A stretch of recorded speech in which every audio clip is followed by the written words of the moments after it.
I was thinking about the first time like Congress had to come up with age of consent. That had to be like the powdered wigs and stuff. That had to be a rough day for the fellas. It's like some guy coming up first, like, from Rhode Island, 12. And everyone's like, ew, ew. No, dude. I don't know. Why'd I have to go first on this one? It's like the hardest one to go first on. No, I'm just talking shit.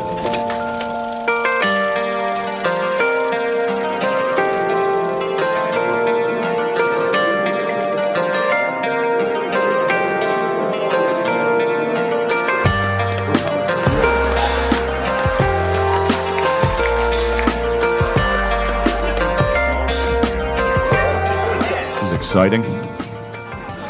I was a little too excited. I panicked and got this haircut. What an insane fuck up. My hair was fine. It was totally fine. And then 2 days ago, I was like, I gotta salvage this. It's crazy that I thought the hair, like my hair was. I was like, if I fix my hair, I'll look good. Like that was the final piece of the puzzle for me. There's a Dominican barbershop by my house in New York.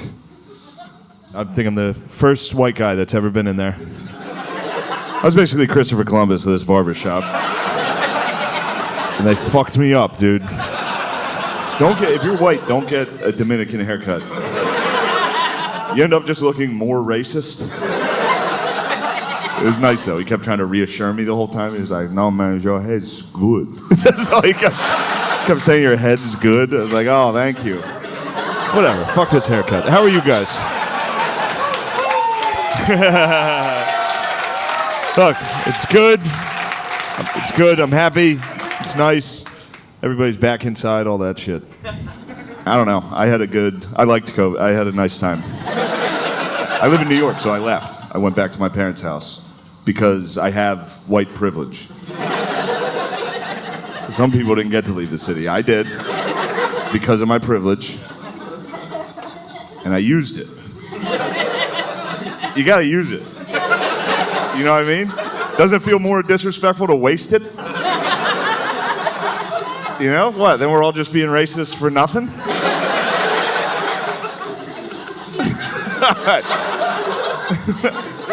But no, it's good. I went home. My parents, I haven't lived with them in over 10 years. They got old. They're old as fuck. They have milk, though. I'm back on milk. I've been fucking crushing milk lately. I got fucking milk fat this year. It's a weird time in life to have a milk renaissance. I was 33. But it was nice. I think my favorite part of the year was I got to watch my dad watch the news. It was a rough year for my dad and the news. He's a Fox News guy. Yeah, it's fine. Also, I see you guys. Most of you have Fox News dads. How dare you deny your fathers? That's a good dad. I don't watch Fox, but that's a good Fox News mom? That's bad. You don't want a Fox News mom. That's a bad mom. She smokes in the house. But a Fox News dad, that's a good fucking dad. Can you imagine if you had a fucking MSNBC dad? Just some guy every night at dinner like, we need to start focusing on renewable energy. It's like, ew, dude, I didn't know dad was gay. Talking to me about solar panels like a fucking lady. He might have had her straight as hell, dude. We fucking hate the environment. That's how straight we are. All we talk about is eating pussy and fracking. We hate nature. We go fishing, we don't even eat fish, dude. We just catch them and fucking... No, he's good. He likes Fox. He watches Fox. He watches it every night. Like every Fox News dad, my dad watches Fox every night until he can't. That's how long they watch. They watch every night until they get so angry they have to go to bed. My dad will watch for like 2 hours, and then out of nowhere, he'll just stand up and be like, fucking Mr. Potato Head's trans? I'm going to bed. This world's going to hell. He's all about it, dude. He loves it. Like every Fox News dad, my dad watches Fox with one goal. He's just trying to get one fact. That's all he's doing. He's sitting there, he's trying to retain one piece of information that he can then relay to whoever's unlucky enough to enter the living room while he's watching. And you'd think it'd be easy to get one fact, but every once in a while there's like a commercial for like a commemorative 9/11 gold coin. It just fucking wipes their hard drive. What was I watching? I gotta get one of those. I gotta get my hands on one of those patriotic coins.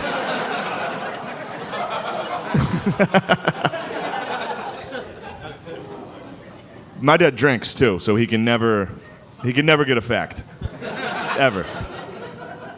You'll come in the living room. He's hammered watching the news every night, which is the wildest way to take in world politics. Like just hammered in a recliner, like whoa. It's like footage of rocket attacks in Israel. He's like, whoa. What the hell are they doing over there?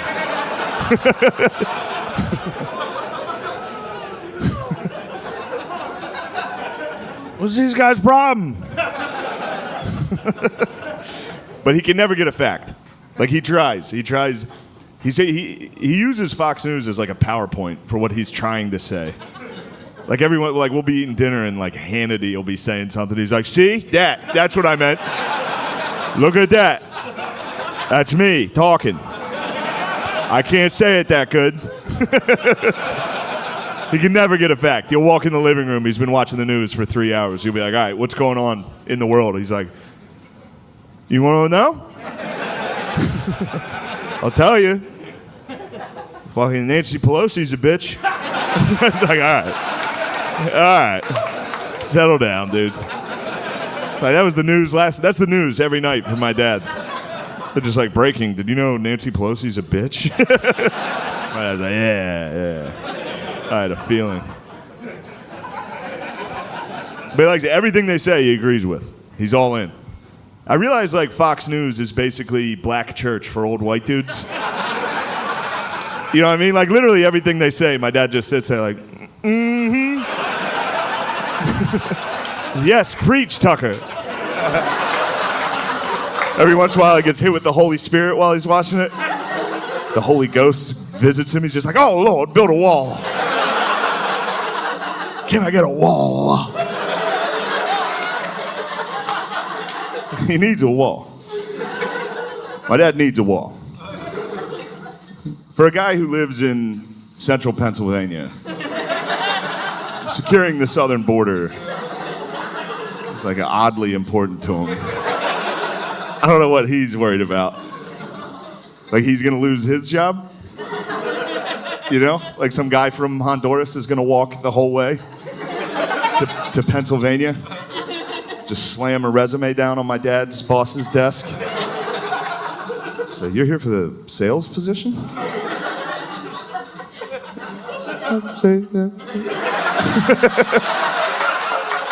Say quiet on. Also, I was just at the border of Arizona and Mexico. There's a wall.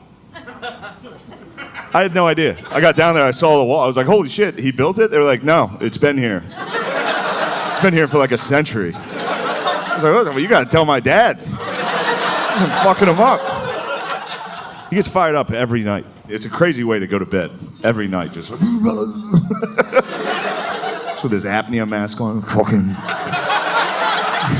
every night, dude. Fucking caravan. Dude, you walk into the living room in my house right now, my dad, he'd hit you like, southern border's a mess right now. It's crazy. But I make fun of him for it, and then I do the exact same thing, just with my phone. Every night, I just look at my phone until I can't. I'm like, fucking Mr. Potato Head? That's it, every day. I just get on, read opinions from people I know are dumb. Like in person, I know they're dumb. I've talked to them. And I'm still reading their Twitter, their political opinions. It's great, and my Twitter's crazy. It's half where I'm from, which is the middle of Pennsylvania, so it's white trash. and then half now I live in New York. So it's crazy. Like I still have uncles. They all just got Twitter. They're all fucking fired up. They're having fun, dude. They all have like 0 followers. They just tweet into the void. They love it, dude. They do it for the love of the game. They're like, Panera was good today. Just onto a server that'll outlast civilization. And then now all my new friends are literally communists from Brooklyn. So it's wild, dude. My social, like, I'll get on Twitter, and the first tweet I see will be someone from back home that's just like, fucking Colin Kaepernick better stand up. Like this tweet if you support the police. Share it if you're not gay. All right, I'm fucking share. I'll share that. And then the next post is just one of my new woke white friends that's just like, I'm not racist. That's it. Every day for the last year, just a different white person popping up. Like, look at me. Look at this article I shared to my Instagram story. I'm not racist, right? It's like, all right. You sure? So I don't know if you know this. Like, being racist isn't like a yes or no thing. You know what I mean? It's not like you have it or you don't have it. Like, being racist is more, it's like being hungry. You know? It's like, yeah, you're not right now. You know? It's like, yeah, you're not hungry right now, but a cheeseburger could cut you off on the highway.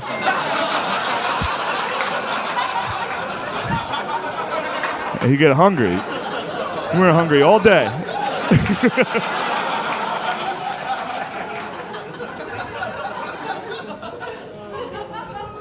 The cheeseburger's Jewish in that joke. No, I'm kidding. The cheeseburger is whatever type of cheeseburger you thought it was. In your racist heart.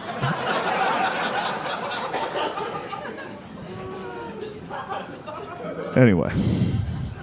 That's it. I just get online, read opinions from people. The news, like other news is kind of like, this is the most divided this country has ever been. It's like with the red states and the blue states. It's like, why? Because we tweet at each other? You know we had a war, right? You know this country had a civil war? That was pretty divided. Like, at least nowadays we're communicating with each other. Back then, those guys they got the news like once a month. Some guy would come by on a horse and they were like, who's talking shit? And the guy was like, the South is talking shit. They were like, fuck that. I don't like that. Give me my gun. I'm gonna go down there. I'm gonna walk down there for a month straight. Shoot the first fucking guy I see down there. That's how much. The Civil War was basically just the North just shooting racism out of the South. That's what happened. The North was like, South, fucking chill. And the South was like, no. So then a bunch of guys had to walk down there and shoot them a lot. And they were like, all right, we'll let them go. But we're not going to be nice to them for a while. Until we find out they're good at football and then roll tide.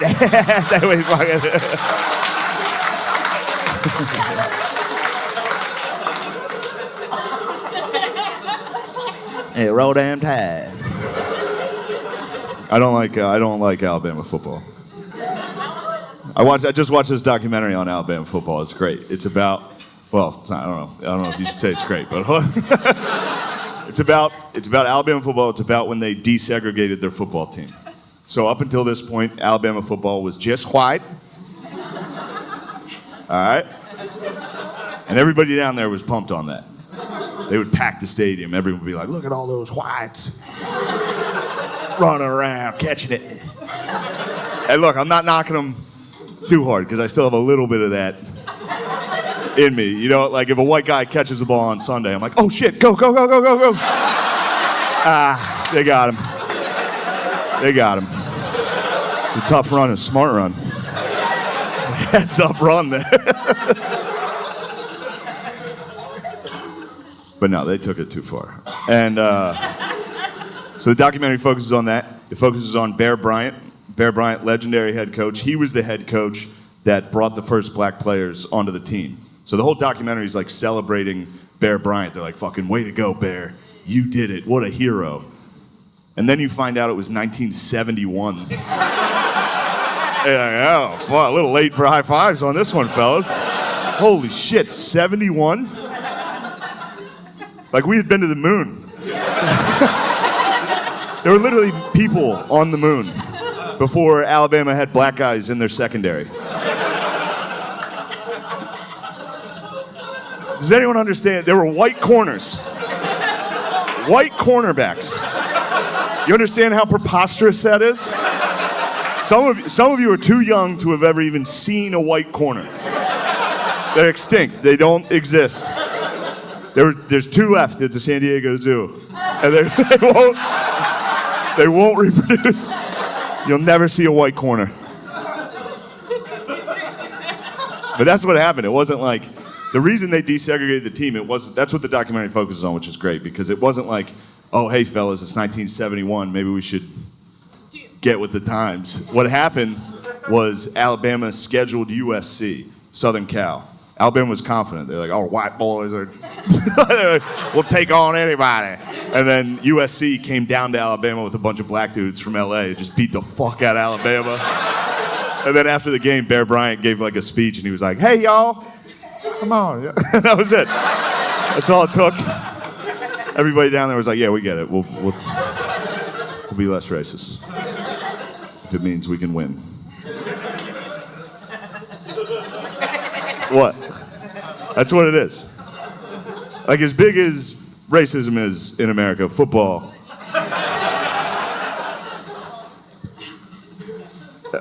That's true.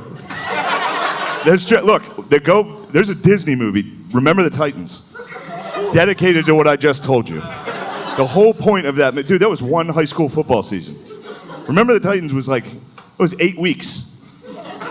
You know, that whole town went from like centuries of like, don't let them in our school, to just like, oh shit, the high school team's 4-0? Those are my brothers.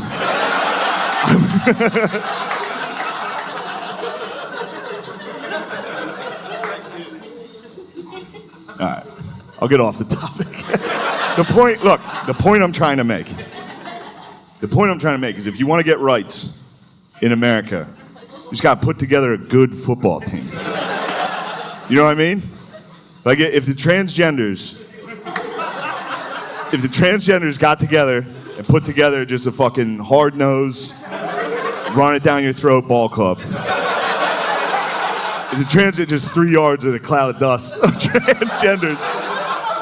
If the trans community could just somehow upset Alabama,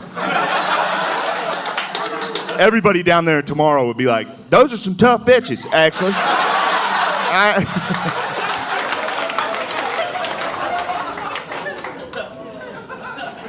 All right, we got out of that. There's some rough patches in there. That's all right. Well, this won't go great either. You know how like every show and movie now is like a remake of something? They just remake an old thing and just make it like more progressive and just put it out. Like they remade Ocean's 11 like a heist movie with like all gorgeous women. That movie should have been 10 minutes long. They literally should have got to the casino and just blown the security guards. They'd be like, oh, here's the keys to the safe. Take everything. I love you. You guys, you crazy bitches. I love you bitches. That's it. That's all they make. They either make that or they make slavery movies every year. Those are for no one. I have black friends. I was like, dude, you guys like these? They're like, no, we thought these were for you. It's like, no. We all hate those. Stop making them. It's uncomfortable. Civil rights movies are good though. I like Judas and the Black Messiah was sick. Remember the Titans is great. Hidden Figures was good. The movie about the black ladies at NASA, or as my dad likes to call it, Medea Goes to the Moon.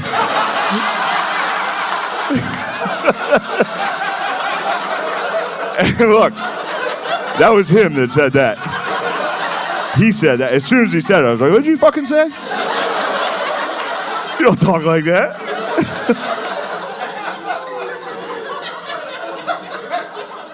So every movie just remade is more progressive. I just think it'd be funny if, like, the right started remaking.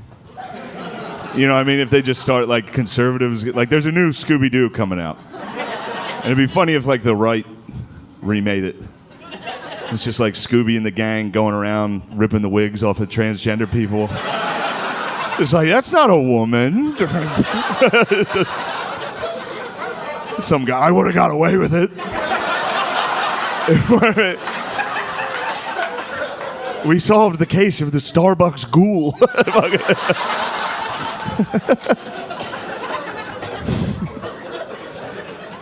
Has enough time passed that can we admit that Trump was funny? Can we finally admit that he was funny? Well, hold on. I don't like the tone of that. That's not what I'm going for here. Yeah. The great leader. No. He was funny. Now, whether or not that's a great quality for the commander-in-chief, that's definitely up for debate. But he was funny. I saw it.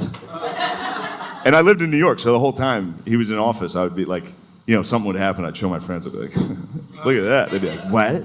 Right, but it's funny. Like, there's nothing funny about Donald Trump. I don't know. During Hurricane Dorian, he was like, maybe we should nuke it.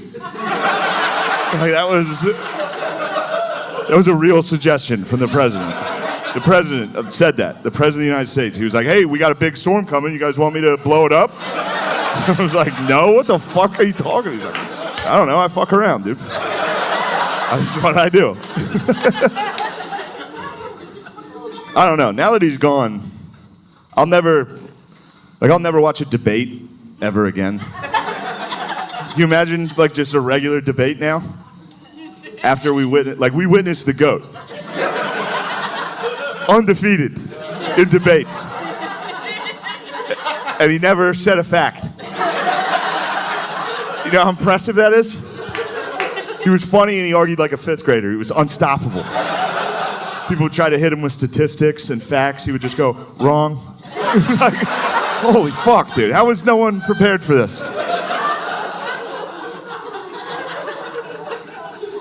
Go back and watch those debates. You forget how electric that shit was. Don't tell your friends in Austin. They'll be mad. Just get a six-pack, toss on a Trump highlight video on YouTube. It's a good night, dude. I went back. I watched his first debate. That's like my favorite one. At the time, Trump was polling at like less than 1%. Like no one liked him. If you guys like him now, you didn't back then. And I know that because I watched my dad. My dad at the time, he would like, anytime Trump even came on TV, my dad would be like, get this fucking joker. Get him off the fucking screen. And then now my dad's like, yeah, fucking guys can't go to the Capitol? He's like, guys can't have fun anymore? He's like, and it was because of the debates. That's what did it, dude. That's how we got Trump, these debates.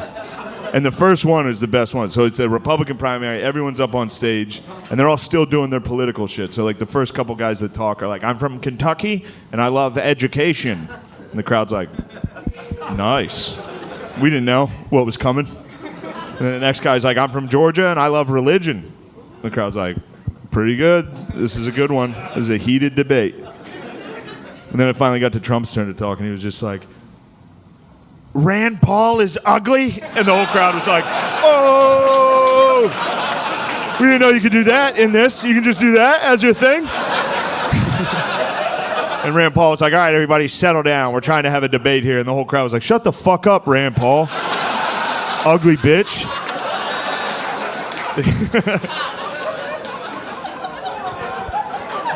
And we just kept throwing dorks up on stage to make them debate Trump.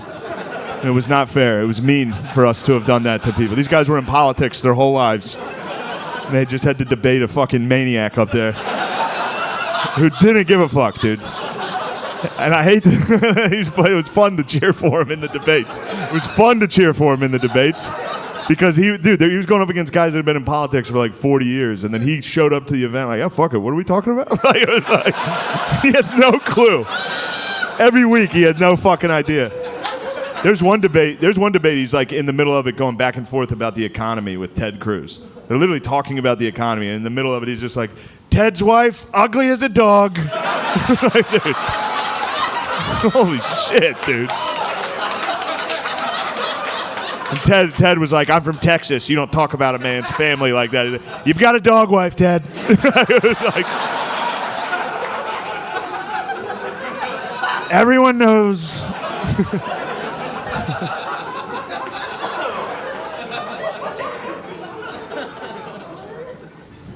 Yeah, and a week later, Ted Cruz was on TV like, I support Donald J. It's like, you pussy. I will say this. The one thing that sucked about Trump losing was, for me, was because I just figured out kind of how to do his voice. Which that's kind of a bummer that it's not hard to do Trump. It's all you have to do just do that.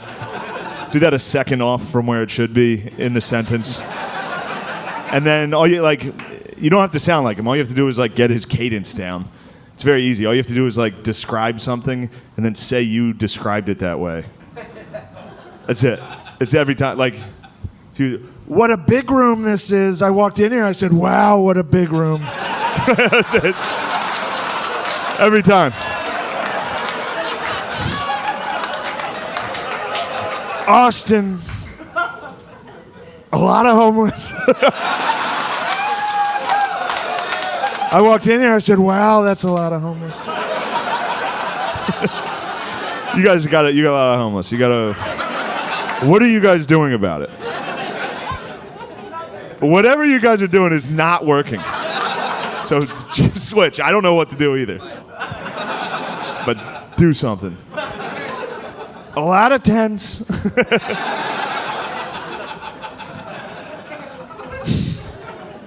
Why? It's been making me laugh thinking about Trump, like, not understanding why people are homeless. I walked out, I saw him, I said, why? Are you living in tents? I could never, these guys. But I will say this about Trump. I don't want you guys to I don't want to turn this into a rally. I don't want you to. I will say this, and don't freak out. Just listen. I think it's fair to say that of all the presidents we've had, I think it's fair to say that Trump would have been the funniest one to see get shot.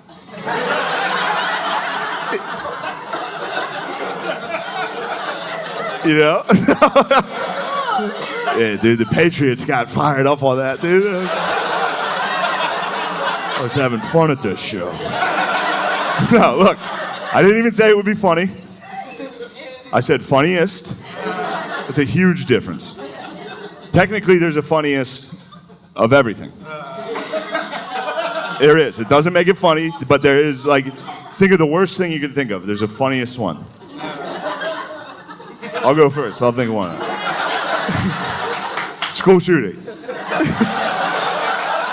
None of those are funny. Zero funny. But maybe there was one where, like, the horse girl in the class, like, could sense something was coming. You know what I mean? And they were like, what's wrong? And she was like, like, you know?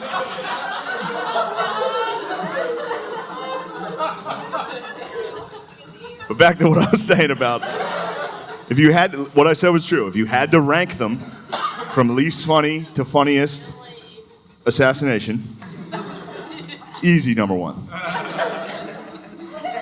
For real. He'd be talking shit like when it happened. He'd be doing like a rally. He'd be like, my opponent's gay. I walked in, I saw him, I said, wow, this guy's gay. The shooter would be coming out and be like, sit down. You're gay.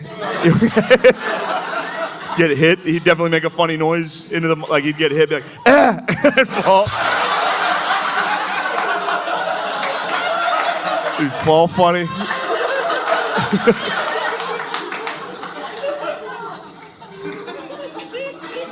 I will say I did write that joke before Biden could be added to the rankings.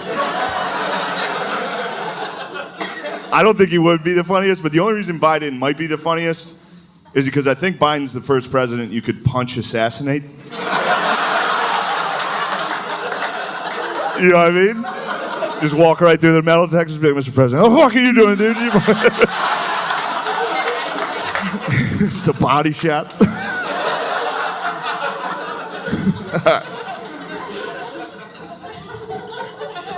I'd add that joke. My dad.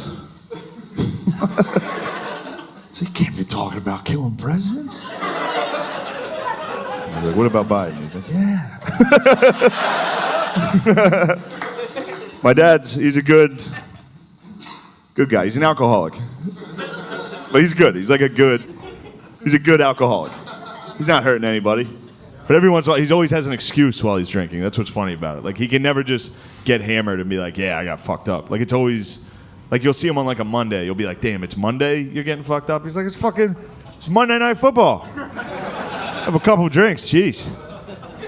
You'll see him on, like, a Tuesday. You'll be like, damn, it's Tuesday? You're getting fucked up? He's like, there's no football. What the hell? And then my sister does heroin, and that one we're like, you do need to, you need to stop doing that. Which sucks for her, because if she played guitar, everybody would be like, yeah. But instead, she's a hairdresser, so it's not as cool. Relax. It's my family. It's my family. Don't worry about it. Actually, based on this crowd, I'm sure it's actually a lot of your guys' families. And that's all right. We're allowed to talk about it. My sister, so she was doing heroin. We had to have an intervention for her. She lived out in Pittsburgh. We live in the middle of Pennsylvania, so we had to trick her to come home. You got to trick them. I don't know if you know these guys. They're not just fucking stopping by. They're very busy. They're the busiest people. They get a bad rap for being lazy because they take a lot of naps.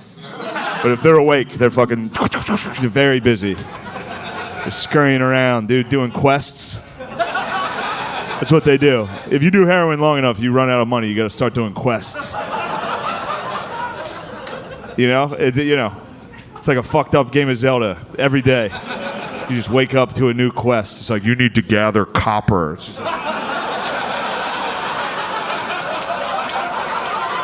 Gonna find a scrapyard.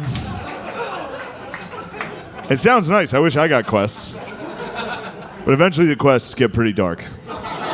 Scrapyard, that's like level 1. Towards the end, the quests are, you need to get titty fucked behind the Home Depot.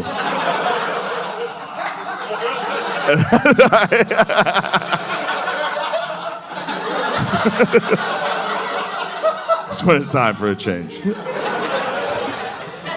So we had to come up with a plan to trick her to come home for the intervention. The plan we came up with was we told her that we had won tickets to go to Six Flags. And it worked. She called back. She was like, all right, I'll be there. She got on the first bus. It's like a 7-hour bus ride. It's nothing to them, dude. Nothing. If you take heroin, every bus is a bullet train. It's a 5-minute ride, tops. Anyway, so the plan was pick my sister up from the bus stop, not take her to Six Flags, take her to a hotel where we're going to have an intervention. I didn't want to start the intervention with like a lack of trust. So I took her to Six Flags the day of her intervention. That day, she and I went to Six Flags together. And I thought that was a nice gesture, but it turns out intervention is supposed to be rock bottom. You know what I mean? Like, intervention's supposed to be the worst day of your life. Not like you're tired from easily the best day. Humanly, she took heroin and rode roller coasters. It was impossible. We sat her down, we're like, you better fucking change your life. She's like, oh, I'm going back tomorrow. We're like, no. And I was with her. She was fucked up. If you know anyone from Pittsburgh, you know what she was wearing. She was wearing a Steelers jersey and pajama pants. Steelers pajama pants. She dusted off her finest Heinz Ward for the occasion. So we get in there. There's a water park there. We didn't know. They added that. We haven't been there since we were kids. We get in there. There's one of those water slides. It's just like a fucking straight drop. Like no sides on it, no raft, just by yourself. She looks at it. She's like, I want to go up on that one. I was like, yeah, all right, yeah, fuck it, you know? I knew she was going to rehab like that night. So I was like, yeah, go get this one in. You're about to have a rough couple months here. This is going to be. Also, I figured they would stop her. She was wearing a Steelers jersey and pajama pants, trying to get on a water slide. All they did was make her take her fucking Crocs off. Her yellow Crocs.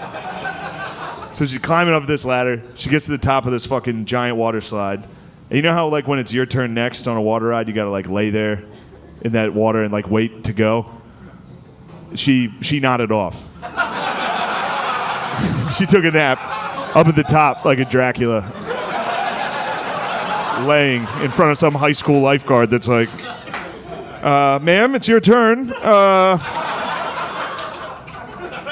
He just sent her down, dude, asleep, just flying down this thing, dude. There's a ramp at the end. She hit her. We all got to watch her wake up in air. She did the whole fucking. But, you know, I don't know how that wasn't fucking rock bottom. It's like you woke up in air. Anyway, don't be sad about it. She's good. She did go to rehab. And that's good. Yeah, she's done. She stopped using it. She's sober. She's all good. She's 2 years clean. Yeah. It's good. She did get cancer though. So. And COVID. Cancer and COVID.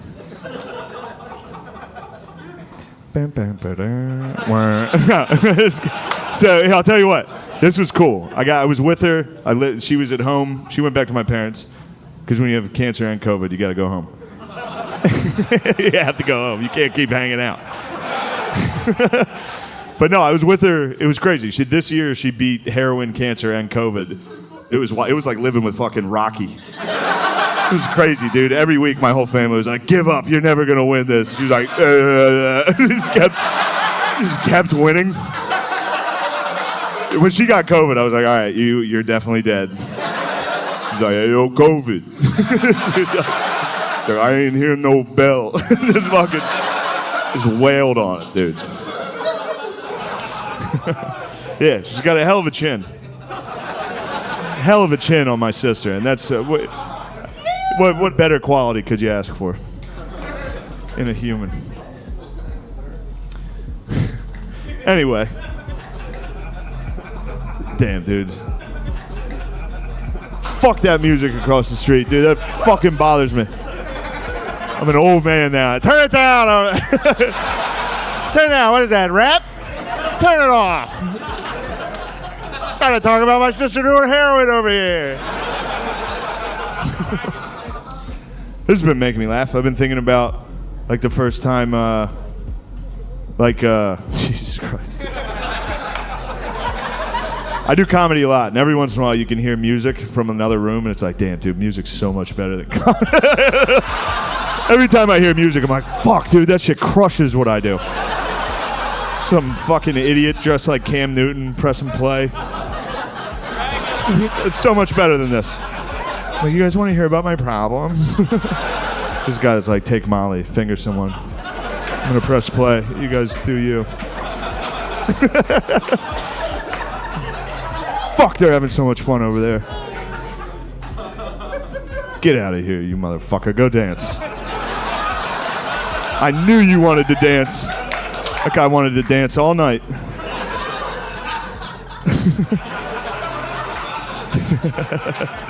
All right. I like my family. It's a good family. I had to go to my niece's 7th and 8th grade girls volleyball match recently. No, I'm kidding, dude. Shut up. Just relax. I don't want to fuck kids. But if you ever want to get out of something, that's all you have to do. Like if your friend, like, do you want to come to our son's t-ball game? Be like, what grade are the kids in? And then no matter what they say, go, oh. Fourth?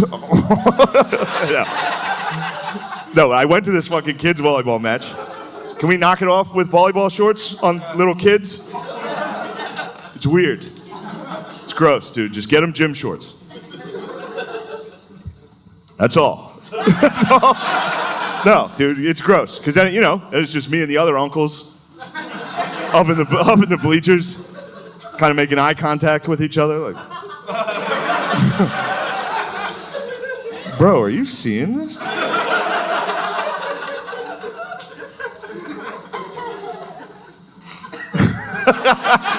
Such a funny way to just destroy a show. just right at the very end, be like, aren't kids hot? Yo, give it up for Trump. Aren't kids hot? No, I truly am serious about the gym shorts, though. It's weird. And so I got home from this fucking volleyball match. My roommate, his girlfriend played college volleyball. So I'm very excited to, like, shit on volleyball whenever I can. So I get in there and I was like, yo, volleyball is fucking, that's a weird culture. Get them fucking shorts. Get them gym shorts. The shorts they're wearing is gross. And she was like, no, we need those shorts for speed on the court. And I was like, I know that's not true. I watch the NBA. None of you are moving as fast as, like, a ref. And those guys are wearing, like, slacks. Dress shoes for some reason. She was like, no, we need those shorts. The tight shorts, they're essential. She compared them to, like, a helmet in football. I was like, I know they're not essential because I Googled the Special Olympics volleyball team. All of a sudden, those shorts weren't so essential for them. What's that about? How baggy do you think they looked like the fucking And One mixtape out there. They look offensively baggy is how I would describe all of their attires.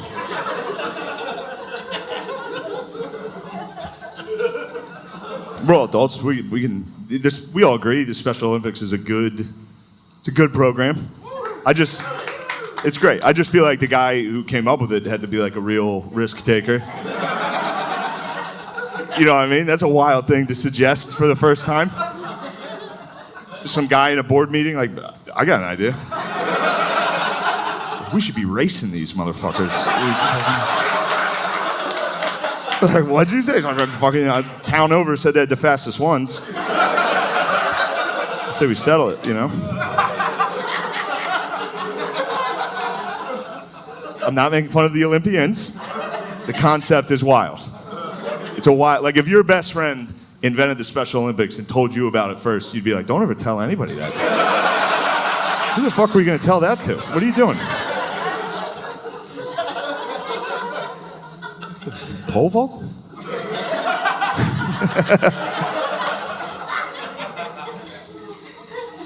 I actually volunteered and coached with the Special Olympics for a little while, so, what'd you guys do? No, don't clap. Please. I did it for those kids. No, I'm kidding.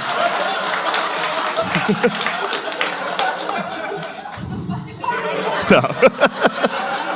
I look like this, so.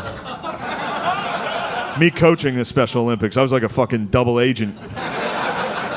No one knew whose side I was on, dude. Player, chaperone, no one knew. I'd be standing there coaching, holding a clipboard with 5 dudes that looked exactly like me. I could always see the coaches from the other team looking over like, I think they're fucking letting one of them coach.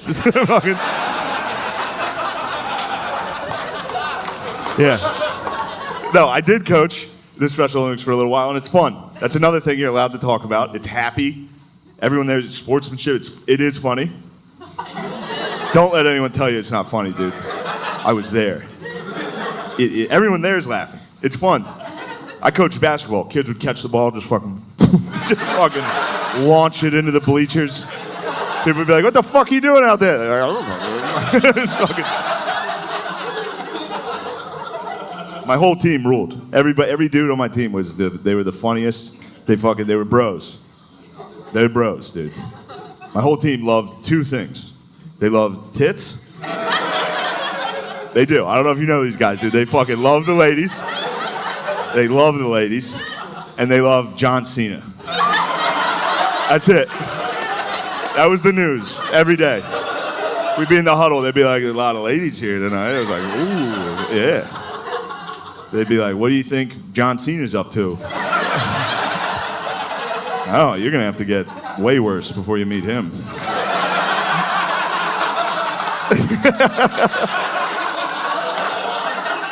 Cena's like the angel of death for those guys. I told my guys, I was like, you see Cena coming, you get the fuck out of there. He's taking souls with him.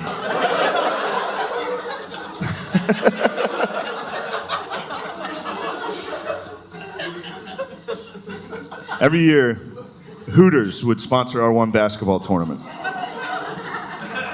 All right, so every year Hooters would bring like 3 or 4 waitresses, and they would present like a big cardboard check donation to the Special Olympics.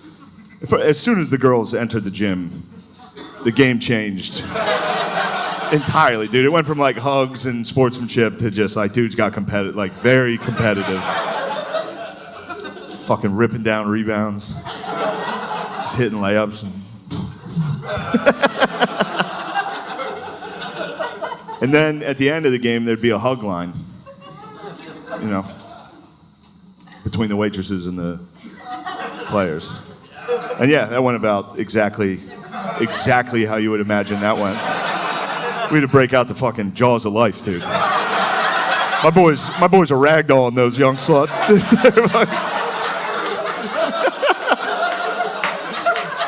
And I'm not knocking the players. They were totally in the right. The girls were hot. The waitresses, like every year, I would sneak into the hug line myself.